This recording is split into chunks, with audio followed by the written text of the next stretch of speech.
Migraine, భుజం నొప్పి, నడుం నొప్పి, మోకాలు నొప్పికి నిజమైన పరిష్కారం ప్రాణ పెయిన్ క్లినిక్ లో.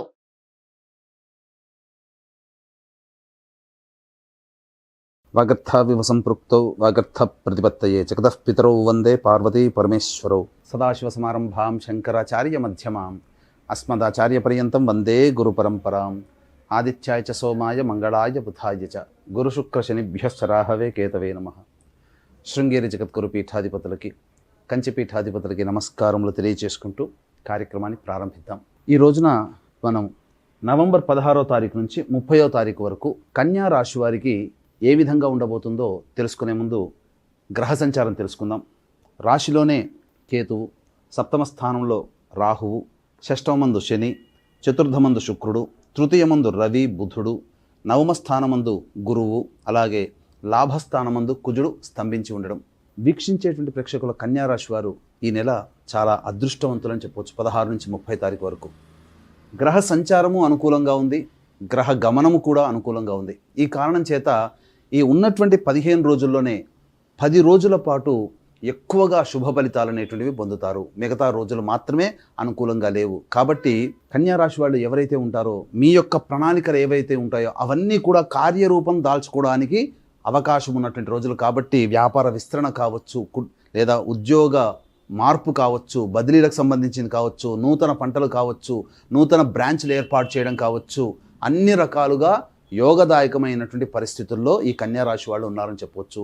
అనుకూలంగా లేని రోజులని ధైర్యంతో, ఆత్మవిశ్వాసంతో ముందడుగు వేస్తూ మీరు కనుక ప్రయాణం చేసినట్లయితే ఈ 15 రోజుల్లో మీకు ఎదురంటూ ఏది లేదు అనేటువంటి విషయాన్ని గుర్తుకు పెట్టుకోవాలి. ముఖ్యంగా గమనించుకున్నట్లయితే ఈ కన్యారాశి వారికి శని వక్రత్యాగము పొంది ఉండి షష్టమ స్థానం ముందు ఉండడం, విశేషముగా గత 2-3 నెలలుగా మీరు ఇబ్బందులు పడుతూ అవమానాలు గురవుతూ ఉన్నటువంటి సందర్భంలో మొక్కవని ధైర్యంతో, ఆత్మవిశ్వాసంతో ముందడుగు వేసేటువంటి ప్రణాళికల్ని మీరు రూపొందించుకుంటారు.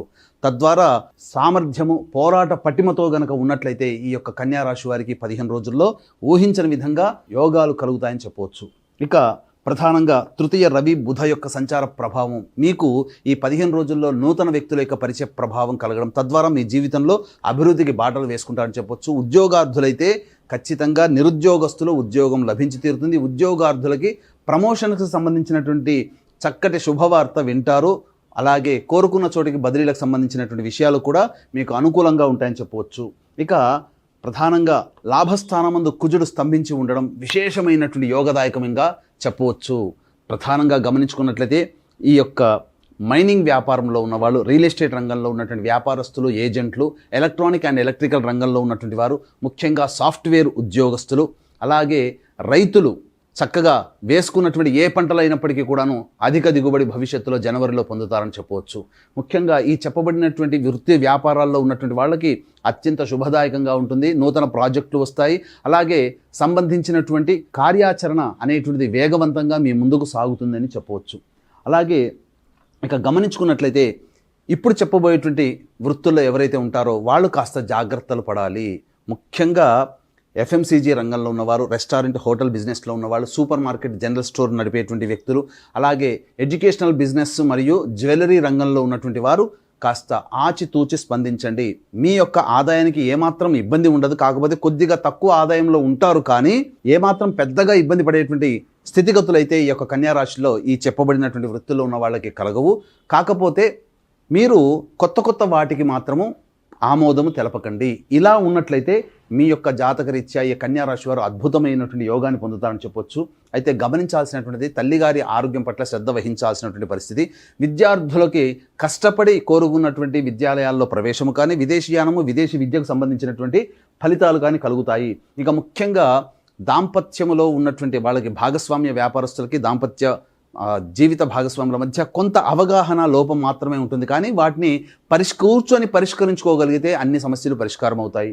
ఎట్టి వాళ్ళకైనప్పటికీ కూడాను దైవానుగ్రహం తప్పనిసరి. ఇట్టి దైవానుగ్రహం అందరికీ అందించాలనేటువంటి యొక్క సదుద్దేశంతో ఈ నవంబర్ 15వ తారీఖు రోజున పరమేశ్వరుడు త్రిపురాసులను సంహరించినటువంటి పవిత్ర క్షేత్రము త్రిపురాంతకం. ఇట్టి త్రిపురాంతకంలో నవంబర్ 15వ తారీఖు రోజున జాతకరీత్యా విద్య, వివాహ, ఉద్యోగ, దాంపత్య, సంతాన, అనారోగ్య సమస్యల నివారణకి మరియు శని దోషంతో బాధపడుతున్నటువంటి వృషభ, మిథున, కర్కాటక, సింహతుల, వృశ్చిక, మకర, కుంభమీన రాశుల్లో జన్మించినటువంటి వారికి శని దోష పరిహారార్థమై సర్వదోష నివారణ పూజలు, హోమాలు పర్ హెడ్ 1500 రూపాయలకి చేయించడం జరుగుతుంది. అవకాశం ఉన్న వాళ్ళు కార్యక్రమ తదనంతరం కాంటాక్ట్ చేసి గోత్రనామాలు నమోదు చేసుకోవచ్చు. అలాగే నవంబర్ 25వ తారీఖు రోజున ఆఖరి కార్తీక సోమవారం రోజున తండ్రి వైపు 6 తరాలు, తల్లి వైపు 3 తరాలలో ఏవైనా దుర్మరణాలు కనుక ఉన్నట్టయితే వాటిని పితృదోషము అని అంటారు. ఇట్టి పితృదోష ప్రభావం వలన కుటుంబ సభ్యుల మధ్య అవగాహన ఉండదు, ప్రతి చిన్నది కూడా సమస్యగా మారుతుంది, అనుకున్నవి తొందరగా జరగవు. అలాగే పిల్లలకు పెళ్ళిళ్ళు కానీ సంతానం కానీ కలగకుండా ఇబ్బందులు ఉంటుంది.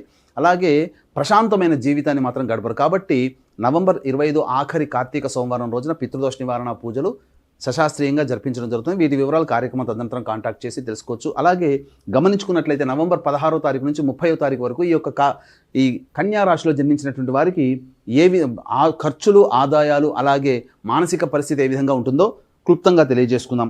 16, 17వ తారీఖులో కనుక గమనించుకున్నట్లయితే ముఖ్యంగా పనులు అవుతున్నట్టే ఉంటాయి, కానీ పనులు మాత్రము నత్తనడక సాగుతాయి. ముఖ్యంగా సంతానంతో విభేదాలు, సంతానం మూలకంగా ఖర్చులు, సమస్యలు పెరుగుతాయి.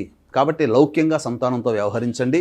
అలాగే మీకు సంబంధించినటువంటి వారసత్వానికి సంబంధించినటువంటి ఆస్తిపాస్తులకు సంబంధించినటువంటి కోర్టు ఇష్యూస్ అయితే ఏవైతే ఉంటాయో అవి మీకు కొంత ఫేవర్గా ఉండడం లేదా వాటికి సంబంధించినటువంటి కదలిక ఏర్పడడం అనేటువంటిది జరుగుతుంది.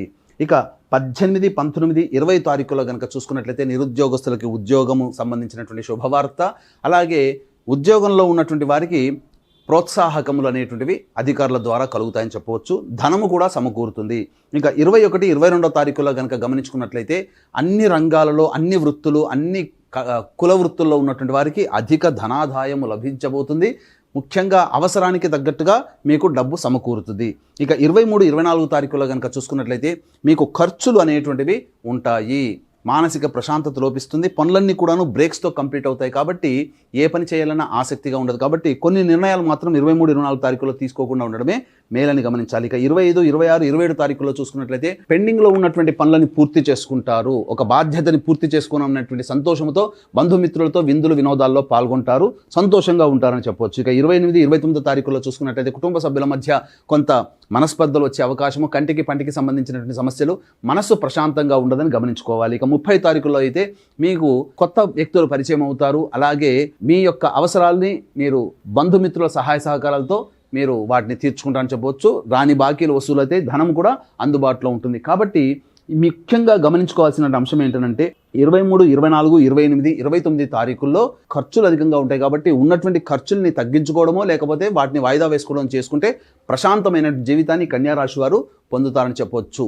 ఇక ఈ యొక్క కన్యా రాశి వారికి సాధారణంగా వచ్చేటువంటి సమస్యల పరిష్కారం కోసమై ప్రతిరోజు దత్తాష్టకము, కాలభైరవాష్టకము రోజుకి 3 సార్లు పారాయణం చేయడం ద్వారా సమస్యలు తగ్గుముఖం పడతాయి. ఇప్పుడు చెప్పబడినటువంటి గోచారీత్యా ఉన్నటువంటి ఫలితాలు. కాబట్టి ఇందుకు విభిన్నంగా ఇంకా సమస్యలతో ఈ కన్యా రాశి వాళ్ళు బాధపడుతున్నారు అని అంటే దగ్గరలోని మంచి ఉపాసనాపరులైనటువంటి జ్యోతిష్యులను సంప్రదించి వారి సలహాలు, సూచనలు పాటించినట్లయితే ఇంకా మెరుగైనటువంటి ఫలితాలు పొందుతారని తెలియజేసుకుంటూ సర్వం శ్రీ ఉమామహేశ్వర పరబ్రహ్మార్పణమస్తు.